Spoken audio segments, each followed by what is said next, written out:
Magandang araw na naman sa inyong lahat mga kababayan. Kung pelikula sana ang Blue Ribbon Committee sa ilalim ni Senator Alan Peter Cayetano at ang bida naman ay si Senator Rodante Marcoleta at ang Blue Ribbon Committee sa ilalim ni Senator Win Gatchalian na ang bida naman ay si Senator Erwin Tulfo, anong sa palagay ninyo ang naging hit sa takilya?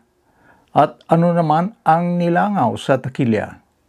Ang pinagbidaan ba ni Senator Marcoleta o ang pinagbidaan ni Senator Erwin Tulfo? Malalaman natin mamaya, pero bagong lahat, huwag sana ninyong kalilimutan na mag-subscribe. Kung hindi pa kayo subscriber, i-like na rin ang ating video at magbigay ng inyong komento. Balik sa ating topic.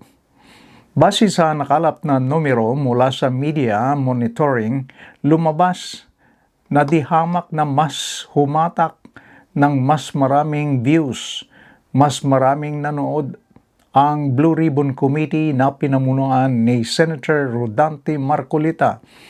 Ang hearing ni Senator Marcoleta ay ginanap noong June 4 at ang estimate na nanood ay 6.1 million sa mga iba't ibang media platforms.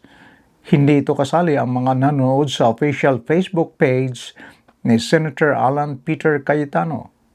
Kung isasama ang tatlong series na live stream ni Senator Cayetano, aabot ito ng kabuuang 15.9 million views. Samantala, kung ihahambing naman natin ang pagdinig ng Blue Ribbon Committee sa ilalim ni Senator Erwin Tulfo na ginanap noong June 8, lumabas na kumain ito ng alikabok. Kumbaga sa pelikula, nilangaw.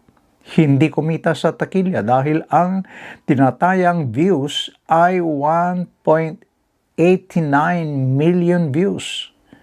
So, base sa figures, 3 beses na mas maraming views ang Blue Ribbon Committee hearing na pinamunuan ni Senator Marcoleta kaysa sa views generated ng Blue Ribbon Committee hearing ni Senator Tulfo. 3 beses na mas maraming views.